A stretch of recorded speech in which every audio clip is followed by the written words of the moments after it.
Hey there everyone, I hope you're all doing well. In this question and answer session I'll be answering 4 questions that have been sent in to me. But just before I start off, I got a request from someone to sort of talk about my experience going through anorexia.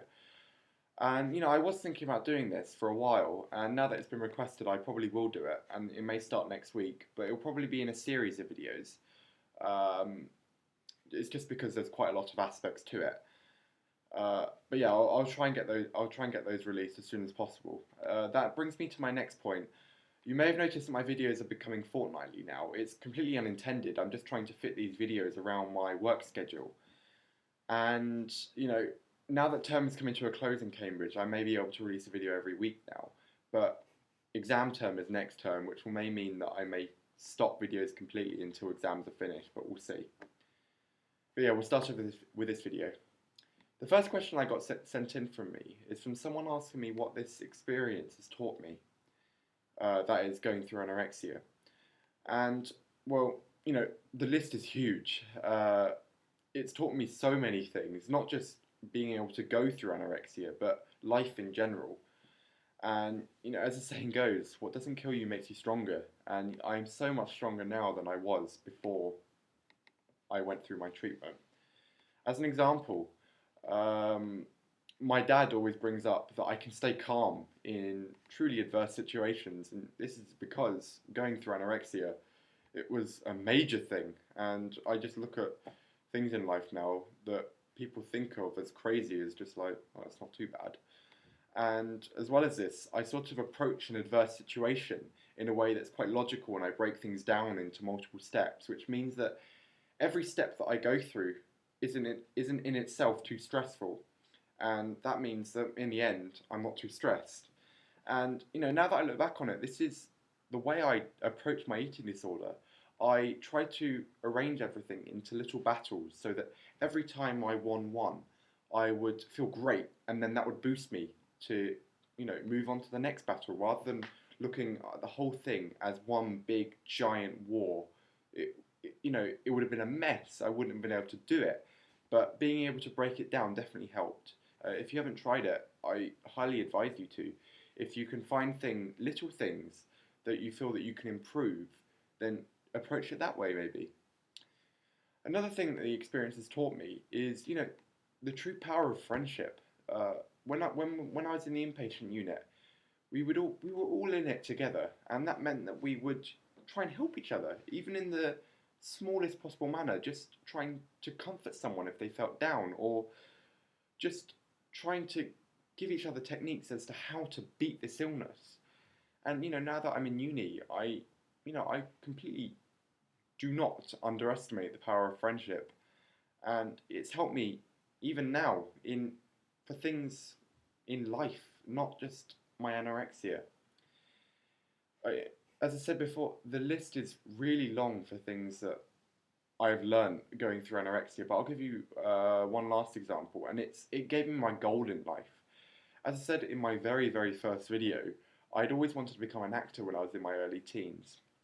I was in school plays, I went to open auditions, it was great, but it was impossible. I wouldn't have been able to do it, and it really brought me down, and it still brings me down now, but at the end of the day, I can't do anything about it.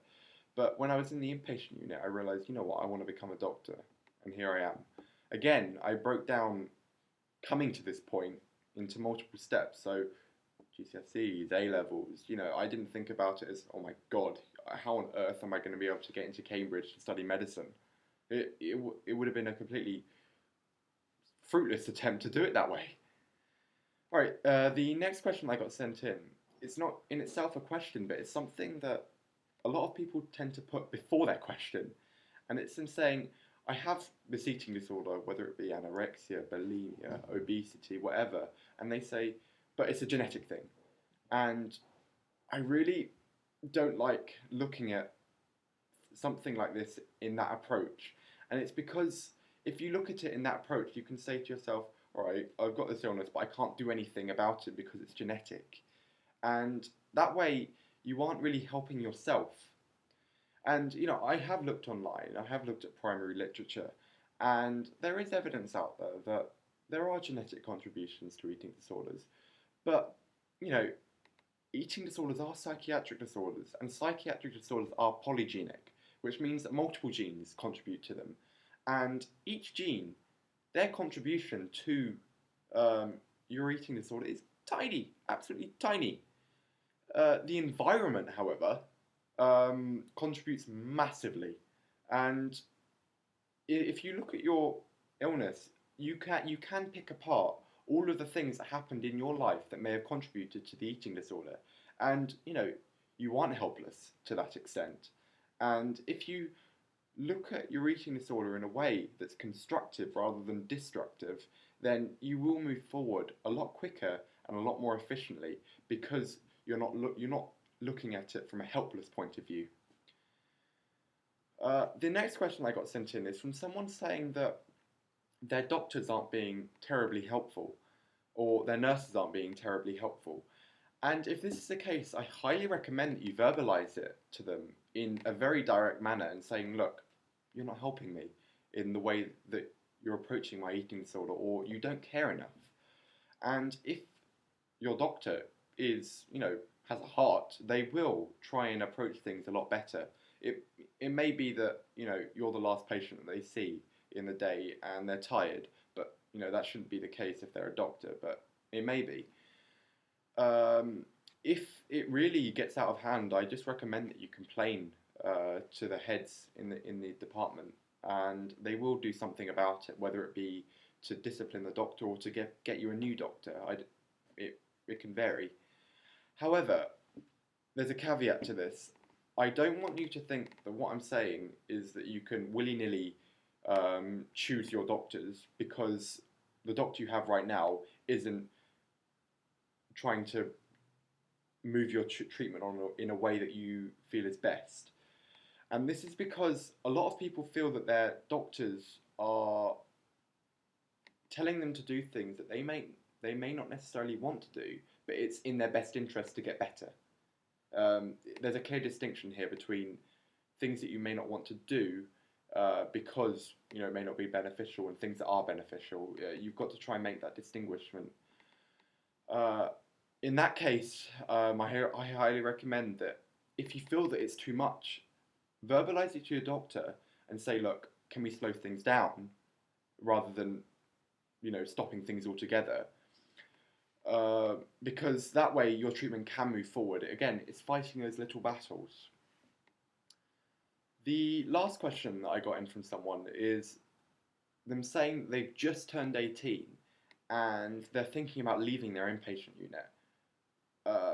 I highly recommend that you don't do that. And this is because, age is just a number at the end of the day. It's a completely arbitrary thing that society has assigned to us. And what this means is that just because you may be 18 now doesn't mean that your illness is any more real than it was a day before you were 18. That if you look at it that way, you will realise that actually, 1 minute, I have to stay in my treatment because the illness is still here. The same is true for so many psychiatric disorders. You have to try and keep at it because at the end of the day, you may not be ready when you're 18 to move into the big wide world and be able to cope with it.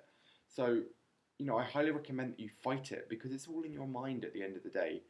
And if you can fight that voice inside your head that tells you to stop what you're doing and to, get thin or get fat, you will, if you fight it, you will prevail. You just have to fight it hard and for as long as possible. And, as I said so many times before, therapy will get you there. It will get you into a positive mindset. And, this positive mindset can be achieved from so many other ways. So it's just a matter of getting to that point and staying there. Okay, so yeah, that's the end of this video. I will try and release a video next week. I said that last time, but I will try, I promise. Yeah, I'll see you later.